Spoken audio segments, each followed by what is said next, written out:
Yeah, I'll honor my word as me and I will put myself on top. Salut, c'est Ayona et aujourd'hui on se retrouve pour une nouvelle vidéo DIY. Je fais cette vidéo pour vous partager un coup de cœur que j'ai eu pour le haut que je porte actuellement. Et c'est lui qui m'a donné envie de faire cette vidéo. Je l'adore. Je vais vous expliquer pourquoi. D'abord, je fais partie de la team des petites. Vous savez, celles qu'on place toujours devant dans les photos de couple. Et donc, l'objectif de ma garde-robe est d'allonger mes jambes. Et pour cela, je dois rehausser la taille. Vous me suivez?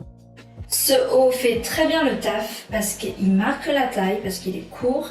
Et en plus, il y a l'anneau qui attire le regard par là. Du coup, je me suis amusée à le refaire. Voilà le résultat. Vous pouvez le faire avec n'importe quel t-shirt oversize, ce qui est plutôt cool.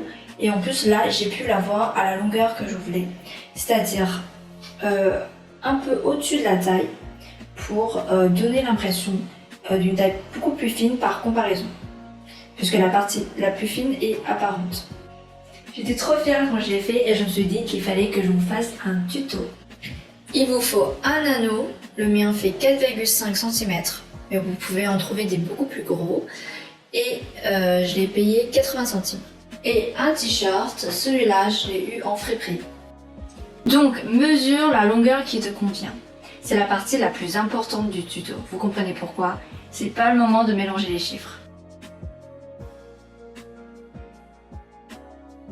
Ou alors, vous prenez un haut que vous aimez bien et qui est à la bonne longueur. J'ai laissé les deux languettes parce que ce sera beaucoup plus simple à manipuler après. Maintenant, épingler et couper.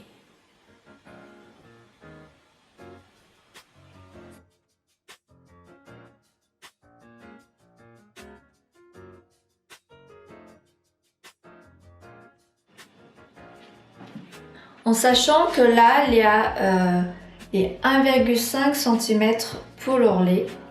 Donc là, c'est les languettes. En vrai, en faisant ça, on a déjà un résultat assez sympa.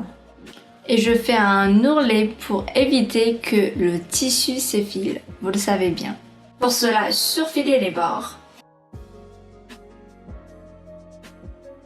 Ensuite, plier le tissu à 1,5 cm et pour finir, passer un point droit pour fixer le pli.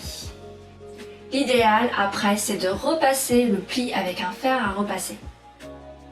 Maintenant, je passe l'anneau dans le vêtement, ou plutôt le vêtement dans l'anneau, sur moi pour bien ajuster la hauteur et aussi le centrer. Et une fois que j'ai fait ça, je fixe les bords, j'enlève le vêtement et je vérifie avec un mètre à ruban si j'ai bien centré l'anneau. Une fois que c'est fait, je remets le vêtement et je regarde s'il y a un joli tombé. En tout cas, je fais en sorte que les plis soient jolis et c'est à ce moment-là que je fixe les autres parties autour de l'anneau.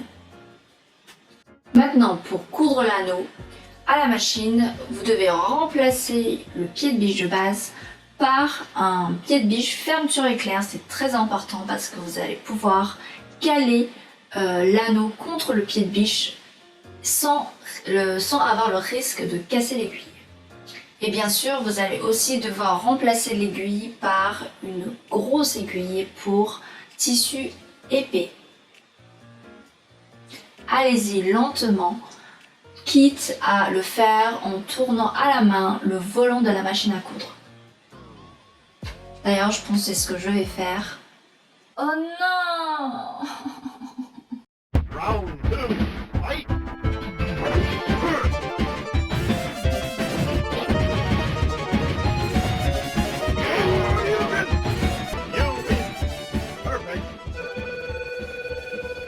Pour finir, on surfile le surplus de tissu avec un point zigzag.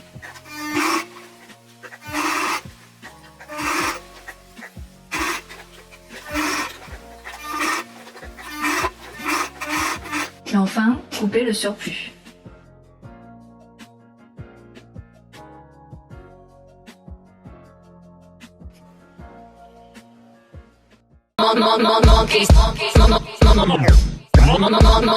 Monkeys. Oh yeah, yeah.